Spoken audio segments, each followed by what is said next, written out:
Hello, everyone. Welcome to the Hashira Half Hour. I am Emily, your resident Rengoku fangirl. So excited to see our boy today. And as always, I am joined by Bryan and Hannah. What's up, y'all? It's Brian. If you can't see me, I'm serving Muichiro realness because I am same hair color and equally as clueless as that man is. Poor child, really. But nonetheless, we're rocking it out. Hey everyone, it's Hannah. And as of the time of recording this, we are approximately 3 days away from a new trailer for season 3. And I might actually cry. I'm so excited. It's going to be so good. Fingers crossed for some kind of release date information in I the know. trailer. Let us know in the comments when you think it's coming out. Because I don't know. I'm hoping early spring. March 2023. I'm putting that into existence right now. Boom. St. Patrick's Day. Demon Slayer. Something like that. I was hoping because it's the Love Hashira, they would do like Valentine's Day as the start date. It wouldn't That would be fun. I feel like based off of my extensive knowledge of how they release trailers, we've already gotten 2 teasers, so this should be like the final big one. And usually it's like a month or 2 afterwards. So Here's hoping. I feel like a lot of programming starts in like January, but I wonder if that might be too fast. But we'll see. That would be great, but we'll see what actually happens. So, but that's for another day. We'll talk about the trailer probably next time. Today's discussion is going to focus on episode 22, Master of the Mansion. In this episode, we are meeting some of the most VIP characters of the show, and this expansive cast is nothing to scoff at. We're finally getting a glimpse at the elusive Hashira and the even more elusive Master. So for this episode, I'd like to focus on a theme of rules. Obviously, there's a lot of rules in this world. Many of them are in place for a number of reasons. Generally, they tend to be good ones, if enough people have done something that has caused a rule to be created. So rules are important in this episode. Our episode does kick off with each of the Hashira standing watch over a barely conscious Tanjiro as they prepare to observe him standing trial for the crime of traveling with a demon. Each Hashira gives a very vocal opinion on where they stand on this matter and this rule being broken. Which of them stood out the most and why? oh my goodness. I disliked almost every single one of them. I'll be honest, like the introduction of most of these Hashira, ooh, they got under my skin. I actually recently watched this with my sister too, and she was just like, why are they all being so mean to him? I was like, well, they don't understand where he's coming from. But the one that stood out to me most, I think would have to be Mitsuri, because she was the only one who was like nice to him outside of like Giyu, who was just kind of standing off to the side, and Shinobu was being nice to him as well. But like out of the ones that we just met in this episode, Mitsuri was the only one who was like, oh, like how sweet, like brave. And I was like, all right, I'm gonna like this chick. Everyone else, ugh. Damn. Yeah, honestly, I was kind of surprised by all of them. They all had like a different take on it. The one that stood out to me the most didn't even have relevance to the point. It was Muichiro. He was like, what kind of cloud is that? I forgot. What's the name? What are we talking about? And he was literally so off task. Honestly, I was like, how are you a Hashira? Like, how do you even remember the mission? Is there like a document they give you, like endpoint, a little map where it shows like demon and like little horns right here? Like, what are you doing here? I think this is kind of a fun question. I know I wrote it, but like, but they all stand out. That's the thing. It's like they're all supposed to be so elusive, but they're all like so boldly colored and very vocal in this scene. So I have to agree with both of you. I think that each stood out. To me, I have to say, like, obviously, we know my favorite is in this episode. And he definitely, like, just in his character design and vocal prowess, like, he stands out. But he's not the first one that came to mind for me. I think it has to be Sanemi for me because he literally makes his own bold entrance. We'll get to this later, but bold and brash. Let's call him that. They're all So being wild, absolutely wild. literally a very motley crew that we have here. Maybe not what I initially expected the Hashira's first impression to be.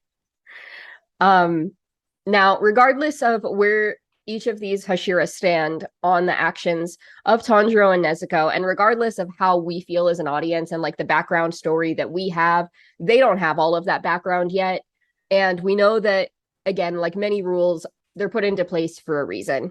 Demon Slayers, and particularly the Hashira, live by a strict code to protect humanity from the devastation that the demons and Muzan have brought forward into this world. So to protect one and travel with one is unheard of at this point. Knowing that, and knowing that they don't know Tanjiro and Nezuko's background, do you think that their reactions to defend these rules were too harsh? No. Thinking about it, right? Like, they don't have context, right? And I think something kind of that we can talk about later in this episode too is that, like, right, you don't know both sides. Like, the side that they're demonstrating to the Hashira in that moment is like, hey, we're innocent, like, we're gonna help, we're gonna be like great demon slayers together. Equally so, the Demon Slayer Corps has gone through a lot over its time, right? And so, with that being said, we know that there's also like the equal probability that they're lying, that they're aligned with Muzan, that they are really here to infiltrate the Demon Slayer Corps. There's no telling from their standpoint. They are overall doing their job as a safeguard. However, immediate calls to kill, maybe that was a little harsh. But I do think that I really aligned myself with like Rengoku in the sense of like, okay, let's get them a trial. Like, he said, like, I am here to help them stand trial. Aha.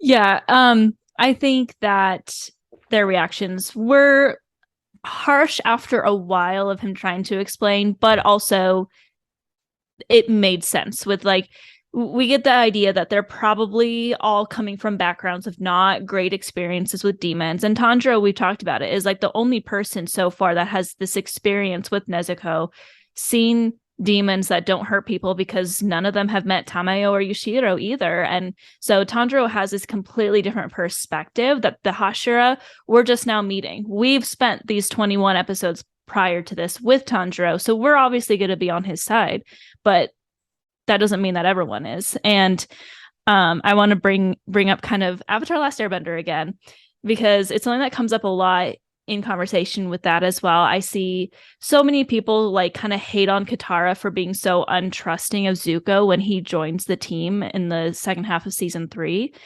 And it kind of goes along the same vibes of that. She was not able to spend all this time that we have as an audience to see him go through that redemption that, he did. She only saw him from season 1, and then the end of season 2, we all know how that worked out. So it kind of goes along with the same thing. We have spent this time with this character, so we understand and we want to root for him, but we also have to take a viewpoint of the Hashira who have not spent that time with him. So I think it's kind of in the middle. They got a little harsh at the end there, but still a little bit warranted. Yeah. I do think it's fair. How can you trust something that you've never experienced before and that, to their knowledge, is unheard of, I think, at this point? It's hard to have an impartial opinion, I think, as the audience that has like gone through this journey, primarily with Tanjiro. But it's, these Hashira have risen through the ranks for good reason. They've defended these rules, and this is like the code by which they live their life. So to ask them to stray from that is like to ask them to go against their very nature. So I don't think that I fault them for reacting so strongly. But it's hard to see our boy get beat up a little bit like that. Again. You're telling me. I know. Poor Hana. Yeah. It reminds me of another protagonist who gets whipped a little bit by his future leadership.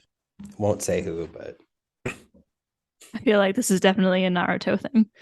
No, certainly isn't. Wow. Okay. I actually don't know which one it is then. We can cut it if it's too big of a spoiler, but when Aaron gets his ass whipped by Levi. Oh. I don't think that's a spoiler. That's season 1. That's season Okay. 1. He gets like kicked in the Yeah. mouth. So Yeah. That's like a 10-year-old story there, right there. I know if that's a spoiler, then like I'm sorry, but the rest of us been new. So oh man. All right. Well, our protagonist getting beat to crap aside, uh Tanjiro's getting beat up a little bit more verbally than physically too, but the Hashira I think start to lose focus on him and begin to argue amongst themselves as well because they're all very vocal and determined in their opinion, but they don't quite agree exactly on the approach for everything. So they're arguing amongst themselves.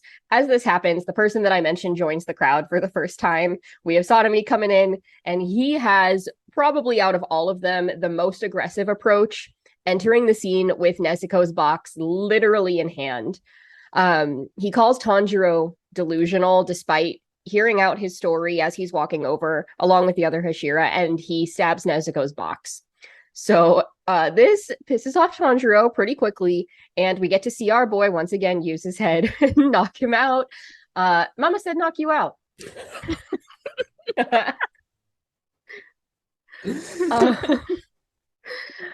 He tells him that Tanjiro tells Sanemi that he shouldn't be a demon slayer if he can't tell the difference between a good or a bad demon. We've talked about this a lot before. The line between good and bad is very blurred in this show. And so does Tanjiro have a point? To Sanemi's credit, has there ever been a good demon before? How would a Hashira be able to tell? Or is it as simple as intuition? What do you guys think? I think really, I mean, as an audience member, you don't know. I mean, we can assume, or I would like to assume, that Sanemi is aware of Lady Tamayo's presence, right? Because we've already met her. Tanjiro has met her. We have the cat scene, right? So there's a certain amount of evidence to believe that he could know about this. So, like, obviously, that's a very large exception, right? Him or Tamayo and Yushiro. But, right, if you have that exception in the mind, maybe there's more than one exception, and maybe it's its own branch of ruling within, like, ethics and judging demons. Now, Sanemi does not seem like the person to give too much about second thoughts. He's more of a ask for forgiveness instead of permission type person from our first impression here. So I honestly don't think he thinks about good demons. He thinks about what he wants and then faces repercussions later. And so I think that's why he's very different. He is introduced as the Wind Hashira too, and so maybe a little bit of a allusion to his character down the line of being wind, being with the wind and with the moment. Okay. Surprisingly, I am not fully going to take Tanjiro's side in this. I know that might shock you because I tend to defend my boy. But it's kind of like I touched on with the last answer, you know, like these Hashiras have never experienced what Tanjiro has. They've never experienced a good demon. For all we know, Tamayo, Yushiro, and Nezuko are the only like good demons in the world. They're the only ones that have not continually devoured people and tried to kill them. And Tanjiro is the only human, let alone demon slayer in the world that's experienced this before. So he's kind of looking at this situation very one-sided, which is okay. He is a 15-year-old boy who we know will defend his sister no matter what, and he is watching his sister get stabbed by a fellow demon slayer. So like I understand him doing that. I understand him saying that. Do I necessarily agree with what he said? Not necessarily, because he's just seeing red. He's not seeing the full situation like he usually does, because it has to do with his sister. Kind of like when he decided to start fighting Inosuke and kept on saying like it's taboo for demon slayers to fight, and yet he was still fighting him, you know? So he still has those moments where it's like, but I will say this. Sanmi was way too aggressive for me in this moment, and I did not like him. He was my least favorite by far at this moment. I was like, bruh, you don't need to be that dramatic. He is a dramatic boy. To Brian's point, the wind Hashira. He's almost more like a Tasmanian devil rolling in on the scene, He wreaking did get havoc. those vibes, very much those vibes at that moment. And it's like he is following the rules technically, but he's really, really teetering on the edge of what's questionable behavior because, like you said, Hannah, like the other Hashira, like all kind of shared the same opinion that we as the audience think is wrong, but like nobody's actually lifted a hand to either of them yet beyond like tying up Tanjiro, I guess. Yeah. And he comes in all crazy. So And even Shinobu got angry, though the Hashira who's just like smiled this whole time and tried to kill Nezuko a couple episodes ago was like getting angry I with know, Sanemi. So I was like, like let her RBF come out a little yeah. bit. Oh man. And Tanjiro too. He's even breaking his own rules a little bit here. I think Nezuko's his soft spot, but It definitely like his weakness. rules don't apply when it's somebody that you love. So nice. So obviously we've got like all of our chaotic boys on the scene. We've got both of them like struggling to stand up now after Tanjiro smashing like just crazy. Before complete chaos breaks out and everyone devolves into a slapstick fight scene, the master of the mansion arrives and the mood changes entirely. Everyone is bowing at his entrance, and the Hashira beg an explanation for what's going on at this point, to which the master indicates that he has already sanctioned the journey of Tanjiro and Nezuko, and he hopes that the Hashira will agree to his wish. We see that agreement does not come so easily. What do you think of their reactions? This is the master now saying the same thing, and they're still sticking to the rules. Yeah, I mean, I was definitely surprised that he very calmly stated this and then they continued to push back because those few minutes leading up to that moment, you could tell that they all respected him like crazy. And I want to call that out really quick because I think it's really cool to see the parallels now that we've been introduced to the master of the Demon Slayer Corps. We've only seen Muzan and, the way he masters the demons, but now we're seeing the master of the demon slayers.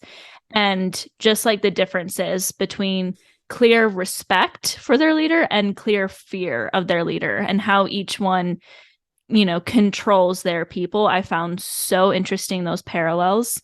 But then the Hashira are like, I respect your opinion, but I don't agree. And I was like, oh, okay, they're really sticking with this. So again, it just goes back to like we know or we can understand that probably most of these people have experienced some kind of issue at the hands of demons. Maybe personally, obviously they have on the battlefield since they've been clearly fighting demons for a long time, being at this level of demon slayer. And that's years and years of this experience. And now this is challenging that to like the opposite degree of what they've known. So it makes sense that they would still respectfully tell him, I don't agree. I think with this scene, right, it's very much so similar to like, I'm trying to think how to word this. I think with this scene, I think it comes down to almost really looking at like where they come from in their Demon Slayer experiences, right? Like where they are right then in that moment. I think there's a lot of things that we don't know. One thing that we did learn though, right? When Mitsuri was being essentially she acted as kind of our like narrator for this episode. I do want to call that out because she was like, oh my God, this person's doing this and this person's doing that. Da, da, da. But, like to Sanemi, right? Like she noted, those new scars make him look so much more beautiful, right? Like these people are coming fresh off the battlefield every time, and then they're coming home to the same threat. I think they're not entirely sure of why. They understand and respect like that their master has said this, but also in the same breath, like it's like when you're at work and your leadership makes a decision that you don't agree with. I mean, like it happens, right? And so with that being said, like there's obviously going to be that pushback. Um, and that pushback is reasonable, I guess, because when you've been told this entire like rule set, their nature that they've built in missions, in outside of missions, just living together maybe at the mansion, and then your master's like, everything you learned incorrect. So like it's just a very different perspective for them to be in, and I think it doesn't align, and I think they need like a full-blown explanation. It makes sense. They haven't been provided with a why, if you will. Just like, this is what I said. Please agree to it because I've said so. Even though he doesn't seem like very domineering. It's clear, I think, that they have an immense amount of respect for him, and it's clear that he's at the head of the food chain as well. But it seems that he's open to hearing their opinions, even if he's not going to change his mind. That like there's not going to be repercussions for them vocalizing their concerns. So, guess that's the perks of being a Hashira.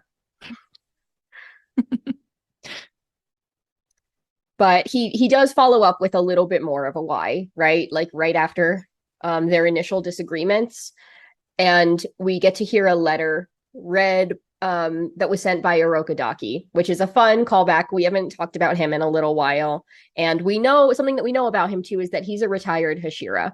So obviously he's probably still held in very high esteem, like an honorary member, and also somebody who survived that long to be a retired member of the Hashira. Somebody whose opinion would weigh heavily, I think, on the master's mind, and clearly has. We hear this letter, and it details the journey of Tanjiro and Nezuko and their time on the mountain with him, Tanjiro's training and the final selection, and Nezuko staying with Orokodaki and his own observations of Nezuko's behaviors. He mentions in this letter that she's never consumed human flesh. She was asleep for over 2 years, and to avoid consuming that human flesh. And more importantly, than him even giving his word, if she ever did consume that human flesh, he also mentions in this letter that Tanjiro and Giyu would atone for this by committing seppuku. Bad way to go, but more importantly, Giyu also agreed to this. You can see Tanjiro become emotional in this moment because this is the first time that he's hearing about this too. What are your thoughts? Oh God, I just thought awful things. So y'all remember that Vine? You either get killed or kill yourself. Which gonna do? I mean, no, but really, like honestly, Giyu agreeing to this as well as Orokodaki and Tanjiro, right? All three of them in this like even worse than Romeo and Juliet style pact with each other about Nezuko. It's a very strong feeling, right? You have a former Hashira, you have a current Hashira, and you have this baby Mizunoto all agreeing to this demon's life. I think really what helps this situation is as they, talk through it and stuff, Orokodaki is really like saying, okay, like that's fine. Like you guys don't believe in this, but we have 3 people who are willing to bet their lives on this. And are you guys able to offer a stronger argument and counter to it? And I think that's what kind of silences the Hashira's concerns about it, is that no one else can really offer a better argument than that. And I think that's why it's really interesting to see how all of them have really committed to Tanjiro's story. And he's really gotten the buy-in of these 2 other Hashira. And now it really comes to this breaking point for him where he needs to get the rest of the Hashira on board with him. And I think that's kind of cool that he's, in front of them and he's getting his chance to definitely show that this could be a good thing for the core. Yeah. Oh my gosh. I have a lot of thoughts on Giyu, but most of it has to come from the manga, so I don't say much. But there's a reason he's my favorite Hashira. I think that we've seen so much of this just quiet, kill the demons. We were talking about it a couple episodes ago when it came to him and Shinobu.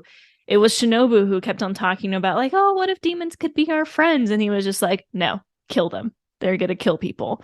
But yet now we're starting to see that this experience that happened 2 years ago for him, when he met Tanjiro and Nezuko the first time, has weighed so heavily on his heart that he is willing to die for this. And like Bryan said, I think that's finally what is able to kind of quiet down the other Hashira, except for one, which I know we're going to talk about in a minute. Because I don't think there's any greater argument than staking one's life on something that you believe in. If I am willing to literally die because I believe in this thing, then what kind of counter argument will really fight that? Because I clearly believe this so much that I'm staking my life on it. And we obviously know that Tanjiro would in a heartbeat, but even like the expectation that Urokodaki would do the same thing was extremely powerful as well. He has all this experience. He's a retired Hashira, so I think it's really, really powerful. And it made me very emotional too, to see them kind of get behind Tanjiro and Nezuko in this moment. Right. They're rallying behind him when nobody else will. Mm-hmm. And Giyu really was the first supporter because he's the one that sent him to Urokodaki in the first place. Mm-hmm. So it is like a quiet sort of agreement, but he doesn't owe Tanjiro and Nezuko anything. He just quietly feels strongly enough about it to up the ante and stake his life on the chance that his intuition is correct and that something about these siblings is different than anything that he's encountered. And that's a very strong belief. So if anything, it's reverse. If anything, Tanjiro and Nezuko owe him the world. Yeah. Yeah. Literally. They owe him everything, because if it weren't for him, like, who knows where the story would have gone. They would have been goners, clearly, yeah, according to the other Hashira. So, but there is something special about this sibling duo. And slowly as the story develops, we're going to begin to unwind more and more, but hopefully we will not need to see anybody commit any kind of seppuku anytime soon. Fingers crossed on that. I know, but this isn't the only thing. Like one Hashira, one former Hashira have staked their lives on this sibling duo. But again, this isn't the only thing that allows them to stand out. And as nice as it is that they're backing him up, I also do think that the master is smart enough that perhaps this wouldn't have been enough for him alone as well. The thing that's different, that continues to separate Tanjiro and Nezuko, is that he's the only person present in this scene that has ever encountered Muzan directly. Do you think that shifts the Hashira's opinion of Tanjiro in any way? Yes, we see it in their faces. They go from being like, to what? I believe no one has encountered Muzan for thousands of years. And something that Tanjiro might have seen as, obviously is important to him to, experience that and see him because he is the man who killed his family. It might still be like, not until now, Tanjiro thought nothing of it. Okay, I saw the king of demons. Does he know that that's the case at this point? So it's like, I don't think he really saw importance in it, but all the other Hashira none of them have really encountered upper moons yet either. So it's definitely wild to them and definitely distracted them because they started just asking him questions about Muzan, like completely forgetting the conversation leading up to it. They were just like, what kind of powers? Where is his lair? Blah, blah, blah, blah. It's like, wait, what happened to Nezuko? No one knows anymore because we're talking about this. So it definitely shifted the conversation very quickly and interestingly, for sure.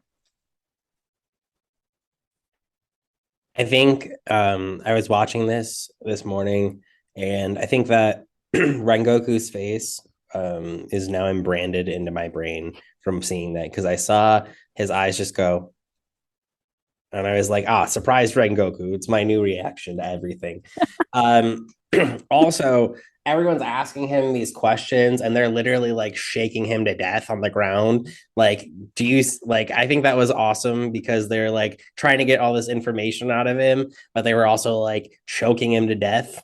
And Shinobu had already offered the water with the like supplements in it to make him feel better, but still, he was just getting like wrecked over there, nonetheless, on the ground.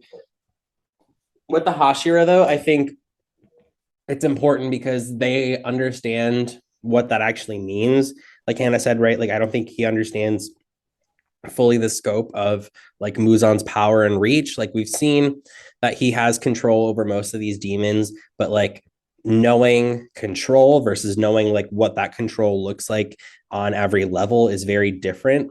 And so I think Tanjiro in this moment is finding out a little bit more about how valuable he is to the team, right? Like he's understanding that, oh, I have a lot of experiences that most other people don't at this point. And so really I could make it out alive. So I think he's also running through his brain, like, what are my next steps now? Like, how am I going to prove myself going forward? Like once they let me off the ground. 100%. I think that there is a shift in their opinions here of Tanjiro, but I wonder if it's a little bit more of just intrigue than like I'm going to fundamentally change my mind entirely in this moment about the rules that I've lived my entire life and that have gotten me to this point. I think they're just like a little bit more interested in the what's the word here? Novelty. They're just interested in this new kid that's like kind of taken them by surprise. The novelty of it. I do think it's going to take some more time, and I think that's part of the fun of our journey as the audience is that we get to see them slowly warm up one by one over the course of the rest of the story. I don't know that their respect has immensely improved in this one moment. I think they're more jealous than anything. I think they're almost like, why is this kid able to like find him when we can't, when we're Hashira? And like, I think most of them, even though they don't really know what he's capable of, want to like witness him and get to fight him. So I think it's mostly jealousy, truly. Jealousy. But I do think that he's much more on their radar as somebody to take a little bit more seriously now. Between this and him actually knocking Sanemi out, they were all kind of surprised that he was able to land a blow a little bit earlier. And so they're like, all right, so this kid can fight, can catch one of us off guard, which is a big deal. And he's the only one that's met Muzan. So maybe there's a little bit more to him than what meets the eye, but he's still a diamond in the rough. So still got some work to do. All of this, though, is not enough for Sanemi, who decides at this point that he needs to tempt Nezuko in front of everybody to truly tell for himself if the circumstances are true. He brings her inside so that she's in the dark, but she's already injured. He releases her from the box, and he wounds himself to tempt her with the scent of his blood. This is where the episode ends. We just see her eyeing him hungrily. What do you think? What's coming next? I mean, I think, right, this was the scene where I think this is directly after. I kind of brought it up prematurely, but right, like this is the scene where Ubi Yoshiki is asking, like, does anyone have a better argument then? Right. And so, I mean, while Sanemi is and probably will always be bottom two of the Hashira for me, come for me in the comments later.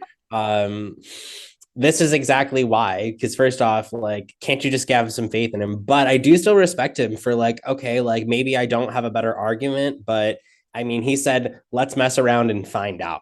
Like, he was willing to take the risk, and him knowing how demons work, like he very easily could turn into a demon in the next episode. Like, first time watching this, you don't know what's going to happen. So I think really interesting moment here where he's like calling the bluff. Yeah, I agree. I think that while it was dramatic, like we've talked about with him, and he still is getting under my skin because of just how like crazy he's being and mean, the master did just say, if any of you can, give us a counter to, what's happened, the 2 years of no eating humans and 3 people putting their lives on the line, then I'll consider it. So Sanmi was like, okay, here's my argument. And I can't fault him for that. He is just trying to prove his side of it because he doesn't believe that Nezuko doesn't eat humans. He thinks that all these people are lying or, which I get. I just don't like the way he's doing it. He's just being too mean about it. Yeah. And we know that we all love Tanjiro and Nezuko, but I will say, Hannah, in Sonami's defense, of everybody that's there, he probably likes them the least because he also got like shown up in an embarrassing way. And it's like, so he's being defensive, I think. Exactly. He really like needs to be right in this moment, and we'll find out next week if he is. But I think that's about all that we have for right now. We can move into our favorite moments unless anyone wants to add anything else. Good week meeting our motley crew for the first time, and I'm excited to get to know all of them a little bit more. But for the sake of time, let's go ahead and transition into those favorite moments. I'll go first. So the obvious answer here is probably just getting to see Rengoku a little bit, but the truth is he's also kind of a jerk in this episode. Probably the most by the book character, for the right reasons, I think. Truly just like about honor and everything. So I can't fault him either, but he's also like on the wrong side of history here. So him. Not actually my favorite moment though. I really liked getting to see all the Hashira for the first time, and again, all those rich character designs, getting to hear them all speak. But in particular, I always like the stupid little jokes. And so I liked Tanjiro's little internal monologue about Sonami being like an idiot that can't speak well, and then like bowing down for the master and speaking so eloquently. He's like, what just happened? Like, where'd the other guy go? It was like very brief, but I loved that. I also was laughing at that internal monologue because I was like, Tanjiro, he's like, he didn't have a drop of intellect before this. Like, okay, bro, just because he's being mean to your sister, like, relax. Like, let's take it down a notch. You're getting a little dramatic here, starting to match his. I definitely agree. I loved that moment. I really loved when the letter was read and it was stated that Gyu and Urokadaki were putting their lives on the line, but we already talked about it. So I really, and we haven't talked about him at all, Obenai's introduction with the electric guitar. I was like, okay, like, just to go along with the really interesting introductions of all these characters, we can tell that they're all very interesting characters and have, probably going to be much more important to the story than we've seen so far. And his just stuck out to me. He's like in the tree with the snake, being all dramatic and pointing, and there's this electric guitar playing. I was like, all right, okay, I see you. He said, I'm a snake. Like a snake. Lily Snake. I forgot how much I liked him. That was going to be like my runner-up. I'm like, because we haven't, spoiler, but he still is not in it that much yet. Not yet. He will be. And I really like him. He's a lot of fun. He's like another like dark-haired broody character, and we always love those. And yet him and Gyu do not get along whatsoever, even though they're like same thing, different font. For me, I think Guillaume is part of my favorite here. Reason being, he's the only one really approaching it from an empathetic standpoint. Like, he's approaching this entire situation with the like mindset of, hey, like, these kids are suffering. Like, let's put them out of their misery. Like, he's the only one kind of thinking at it with the mindset of like, okay, like, these people are humans, they're still fault worthy, and nonetheless, like, we are the demon slayer Hashira, we are the ones that set things right, but we can at least do it with a kind heart. And I think that's what's really sweet about him, is like, he's really trying to get where they're at, but also like, you can see that there's something different about him with the way his eyes are painted, are animated, And I think that's really interesting too. And he also has the beads around his hands, which also gives us a little bit more of an elusive start to his character. So I think it's a lot of interesting things adding up at once. 100%. He's like the gentle giant of the group. We didn't even talk about Tengen being all flamboyant. I know. He really was too, but Tengen was hella rude this episode.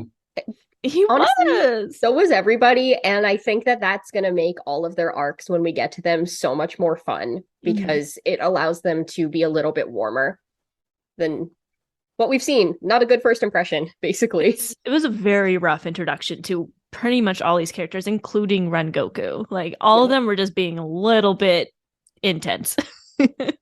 And even Mitsuri was like the nicest one of the group, but at the time watching it initially, it's like almost like what's wrong with this one? Because she's the only one having this internal monologue, and it also was starting to veer a little bit into like the kind of questionable like female territory a little bit that happens with anime characters, but we'll get to that. So all right, I think that's about all the time we have. Anything else before we close it out? Just Muichiro being clueless AF. I know. Don't get Hannah started. What? Fan. TikTok has ruined Muichiro for Hannah. I'll reserve that judgment for later. Oh my gosh. We're getting there, guys. All right. Thank you again for another great week. Don't forget to like, subscribe, comment, do all the things. If you leave us a question or a comment, you might get to see us answer it in a future episode. We appreciate you listening in today, and we will see you all next time. Umai. Umai. Umai.